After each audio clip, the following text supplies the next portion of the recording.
Good morning class. Today we are going to continue chapter 15, some natural phenomena. The story of lightning. अब हमने पढ़ा कि charges कैसे produce होते हैं इन अबव टॉपिक कि पॉजिटिव और नेगेटिव चार्जेस से ही क्या प्रोड्यूस होते हैं, electric current. It is now possible to explain lightning in terms of charges produce by rubbing. अब ये आसानी से आपको समझ में आ जाएगा कि किस तरह से लाइटनिंग होती है.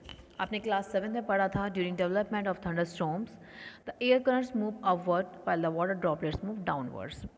जब डेवलपमेंट होता है थंडरस्टॉर्म्स का तो क्या होता है, जो एयर करंट है वो मूव करता है ऊपर की तरफ और वाटर ड्रॉपलेट्स मूव करते हैं नीचे की तरफ. These vigorous movements cause a separation of charges but the process is not yet completely understood. The positive charges collect near the upper edges of the cloud and the negative charges accumulate near the lower edges. जैसे कि figure में दिख रहा है, positive charges cloud के अपर edges पर हैं और नेगेटिव चार्जेस क्लाउड्स के लोअर एजेस पर हैं. There is accumulation positive charge near the ground also, और जो आपके नेगेटिव पॉजिटिव चार्ज हैं वो आपके कहाँ हैं, ग्राउंड पर हैं. When the magnitude of the accumulated charges become very large, जब accumulated charges का magnitude बढ़ जाता है तो एयर जो हमें पहले से ही पता है is a very poor conductor of electricity. Normally क्या है, एक पुअर कंडक्टर इलेक्ट्रिसिटी का, इसमें से करंट जो है वो पास हो जाता है. Is no longer able to resist their flow. Negative and positive charges meet producing strikes of bright light and sound. Negative और पॉजिटिव चार्ज एक दूसरे से मिलते हैं और प्रोड्यूस करते हैं ब्राइट लाइट और साथ में साउंड भी. We see strikes as lightning, जिस तरह से फिगर 15.5 में आपके सामने है. The process is called an electric discharge. इसी को बोलते हैं हमारे लाइटनिंग की प्रोसेस. ऐसे ही एक्यूमुलेशन होती है changes leading to lightning. The process of electric discharge can occur between the two or more clouds और between clouds and the earth. ये जो प्रोसेस है इलेक्ट्रिकल डिस्चार्ज की वो किसके बीच में होती है, दो या दो से ज़्यादा क्लाउड्स के बीच में और हमारे अर्थ और क्लाउड्स के बीच में. Today we need not get frightened by the lightning like our ancestor did. हम आज इस तरह से नहीं डरते जिस तरह से हमारे एंसेस्टर डरते थे लाइट के चमकने से. Now we understand the basic phenomena. हमें समझ में आया कि एक्चुअली ऐसा क्यों होता है. Scientist are trying hard to improve this understanding. वो और कोशिश कर रहे हैं इस चीज़ को और अच्छे से क्लियर करने की. However, lightning strike will be destroy life and property. Lightning strike भी क्या करती है, ज़िंदगी को तबाह कर देती है. It is therefore necessary to take measure to protect ourselves. तो हमें खुद को प्रोटेक्ट करके रखना चाहिए. Lightning safety.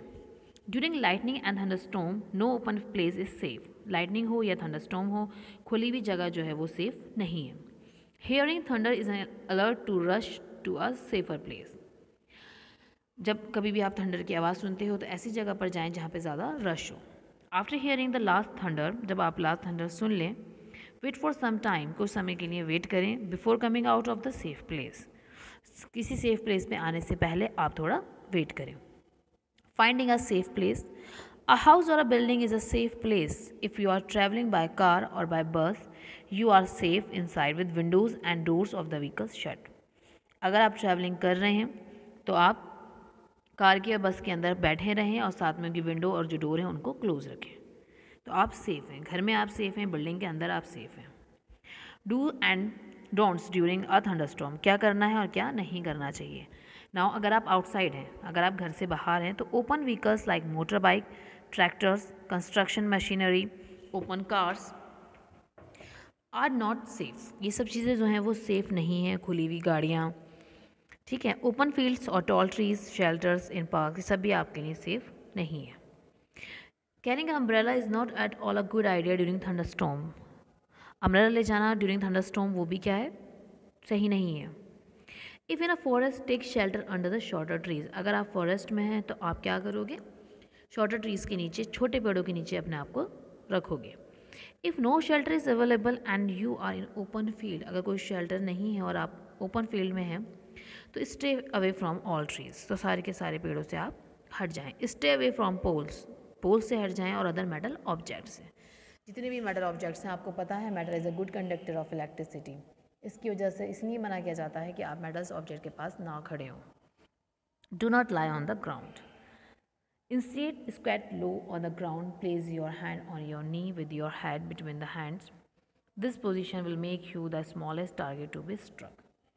तो ठीक है, ये जो आपके सामने है इसकी जो ये बात कर रहे हैं कि आप इस तरह से बैठेंगे तो आपके लिए भी आपका साइज़ जो है वो छोटा हो जाएगा और जो लाइटिंग है उसके लिए आपका टारगेट जो है वो नहीं हो पाएगा। ठीक, ये घर के बाहर की चीज़ों के बारे में। अब घर के अंदर अगर आप हैं तो lightning can strike telephone cords, electrical wires, and metal pipes. Do you remember lightning is an electrical discharge? During a thunderstorm, contact with these should be avoided. It is safer to be use mobile phones and a cordless phone. However, it is not advised to call up a person who is receiving your phone through a wired phone. Lightning में जब कौन कौन सी चीज़ें strike होती हैं जिसमें wire जुड़ा होता है, क्योंकि आपने देखा होगा जो हमारे वायर्स हैं वो ओपनली रहते हैं, वो किसी चीज़ से कवर नहीं होते हैं और वो सारे वायर्स हमारे घर तक आते हैं। तो जब वो घर में आ रहे हैं, अगर बाई चांस अगर उनके ऊपर लाइटिंग स्ट्राइक हुई तो उसका करंट जो है वो हमारे घर तक प्रोड्यूस होगा। आप मोबाइल यूज़ कर सकते हो बट मोबाइल जो है वो वायरलेस होना चाहिए और इस बात का ध्यान रखना चाहिए कि जिसको हम कॉल अप कर रहे हैं उसका जो मोबाइल है वो भी वायरलेस ही होना चाहिए। ठीक। Bathing should be avoided during the thunderstorms to avoid contact with the running water. Bathing भी हमें अवॉइड करनी चाहिए। Electrical appliances like computers, TVs etc, जो इलेक्ट्रिकल अप्लायंसेस हैं जैसे कंप्यूटर हैं, टीवी हैं, इन सबको भी क्या है अनप्लग्ड कर देना चाहिए। Electrical lights can remain on, हमें जो इलेक्ट्रिकल लाइट्स हैं उनको ऑन करना चाहिए जबकि इलेक्ट्रिकल अप्लायंसेस जो है उनको बंद कर देना चाहिए। Do not cause any harm, जो इलेक्ट्रिकल लाइट है वो हार्म कॉज नहीं करती, कोई भी नुकसान कॉज नहीं करती। लाइटनिंग कंडक्टर, लाइटनिंग कंडक्टर वो डिवाइस है जो प्रोटेक्ट करता है हमें लाइटनिंग से। A metallic road taller then the building is install in the wall of the building during its construction के दौरान ही एक जो मेटेलिक रॉड है उसको फिट किया जाता है। One end of the rod is kept out in the air, एक जो एंड है उसका वो एयर में रखा जाता है और एक जो है उसको डीप इन द ग्राउंड, एक को जो है वो ग्राउंड के अंदर दबा दिया जाता है कॉपर प्लेट पर। The rod provides easy route for the transfer of electric charge to the ground. The metal columns used during construction, electrical wires and water pipes in the building also protect us to an extent. But do not touch them during a thunderstorm. मतलब वो बोल रहे हैं जो metal columns हैं जो हम use कर रहे हैं कंस्ट्रक्शन के दौरान, इलेक्ट्रिकल वायर्स और वाटर, जितने भी आपके मेटल कंस्ट्रक्शन की बनी हुई चीज़ें हैं, मेटल्स के मटेरियल्स हैं, कॉलम्स हैं, सब आपको छूने नहीं हैं ड्यूरिंग थंडरस्टॉर्म्स। ठीक, ये लाइटनिंग किस तरह से होती है, कौन कौन से में प्रिकॉशंस लेने हैं, बाहर हैं तो कौन से, घर में हैं तो कौन से, ये सब आपको इसमें लाइटनिंग के लिए बता दिया है। Now the next natural phenomena is earthquake. You just learn about thunder storms and lightning, हमने इनके बारे में पढ़ लिया। क्लास 7th में हमने पढ़ा साइक्लोन्स के बारे में। ये सारे के सारे नेचुरल फिनोमेना हैं और जो कि बहुत लार्ज डिस्ट्रक्शन पर आते हैं। जो वेदर डिपार्टमेंट है वो वार्न भी कर देता है जब थंडर स्टॉर्म डेवलप करता है किसी एरिए में। और जो थंडरस्टॉर्म्स है वो always possibility of lightning and cyclones and comparing it, so we get time to measure the protect our self from the damage cause by this phenomena. जब थंडरस्टॉर्म्स, लाइटनिंग, साइक्लोन्स सब आते हैं तो हमारे पास इतना टाइम होता है कि हम अपने आप को मेजर करने के लिए कुछ प्रोटेक्ट अपने आप को कर सकते हैं। There is however one natural phenomena which are not yet able to predict accurately. It is an earthquake. It can cause damage to human life and property on a huge scale. ये एक ऐसा phenomena है जो कभी कभी एकदम से आता है और इसमें हम अपने आप को प्रोटेक्ट नहीं कर सकते। ये भी बहुत ज़्यादा नुकसान क्रिएट करता है। A major earthquake occur in India, बहुत बड़ा अर्थक्वेक आया था इंडिया में कब? 8 October 2005 in Uri and Tangdhar towns में, जो कि कहाँ है? कश्मीर में। बिफोर दैट अ मेजर, इससे भी पहले एक और आया था 26 जनवरी को 2001 इन भुज डिस्ट्रिक्ट ऑफ गुजरात। ठीक, अपने एल्डर से आप कोई ऐसी स्टोरी सुन सकते हैं जो ऐसे रियलिटी पर रिलेटेड हो। अर्थक्वेक जो है वो, व्हाट इज़ एन अर्थक्वेक, क्या है ये, and what happen when it occurs, और जब ये आता है तब क्या होता है, इसको किस तरह से इसके इफेक्ट कम हो सकते हैं हमारी लाइफ पर। और this are the some question which will be discuss below, और यही सारे क्वेश्चन हैं जो हम डिस्कस करेंगे। Now what is an earthquake? An earthquake is a sudden shaking और trembling of the earth which last for a very short time. ये sudden shaking changes आते हैं। It cause by disturbance deep inside the earth crust. ये कब आते हैं? जब earth crust की जो डीप में जो क्रस्ट है वो जब उसमें डिस्टर्बेंस क्रिएट होता है तब ये कॉज होता है। Earthquake are all the time all over the earth, वो हमेशा आता है अर्थ पर, but they are not even notice, कभी कभी इसको नोटिस नहीं किया जाता। Major earthquake are much less frequent. कुछ जो है, जो बहुत सारे अर्थक्वेक हैं वो लेस फ्रिक्वेंट के साथ ही आते हैं। They can cause immense damage due to building.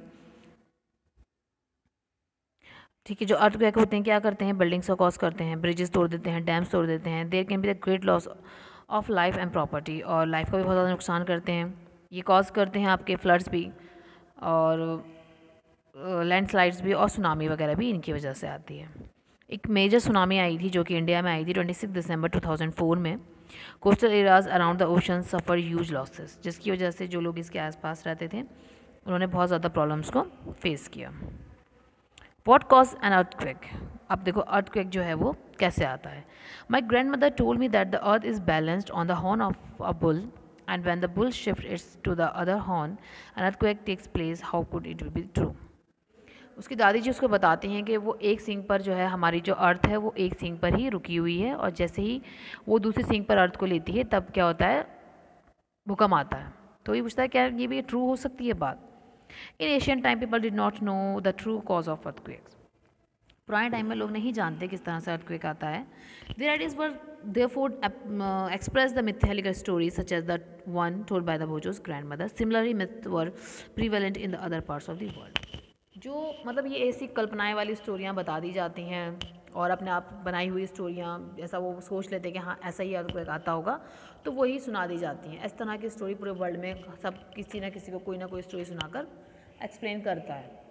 But now we know that the tremors and the caused by the disturbance deep down inside the uppermost layer of the earth called the crust. लेकिन अब हमें पता है कि जो अर्थ की uppermost layer है, जो ऊपर की जो लेयर है उसकी, उसमें क्या डिस्टर्बेंस जब कॉज होता है तभी क्या आता है, अर्थ आता है। जो आउटरमोस्ट लेयर है अर्थ की, वो नॉट इन वन पीस, सिर्फ एक ही पीस में नहीं है, वो फ्रेगमेंटेड है, उसके बहुत सारे पीसेस हैं जिसको बोलते हैं प्लेट। ये जो है प्लेट्स कंटिन्यूस क्या रहती है, मोशन में रहती हैं। When they are brush past one another or a plate goes under another, आप देख सकते हो फिगर में कोलाइडिंग हो रही है, ब्रशिंग पास्ट हो रहा है। ठीक है, जब कोलाइडिंग होती है उसके बाद ब्रशिंग पास्ट होता है, तो ये आपस में क्या करती हैं, पोजीशंस को चेंज कर रही हैं। जब ये अपने आप को चेंज करती हैं तो उसकी वजह से क्या कॉज होता है, उसकी वजह से कॉज होता है हमारा अर्थक्वेक, जब डिस्टर्बेंस होता है तब। Although we know for sure what causes an earthquake, it is not yet possible to predict when and where the next earthquake might occur. तो इसकी वजह से हम पता नहीं लगा पाते कि अगला जो भूकंप है वो कब आएगा। Tremors, one on the earth, can be also be used when the volcano erupts or a meteor hits the earth or undergo nuclear explosion is carried out. However, more earthquakes are caused by the movement of the earth plate.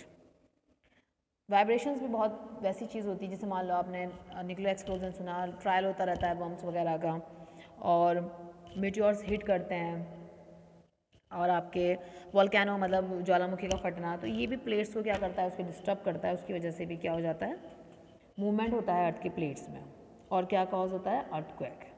जो boundaries हैं वो week zone में होती हैं, और week zone जो है likely क्या करता है, अर्थक्वेक अकर करता है। जो वीक जोन है उसको बोलते हैं सिस्मिक और फॉल्ट जोन। और इस वीक जोन में इंडिया के कौन कौन से एरिया आते हैं, आता है Kashmir, western and central Himalayas.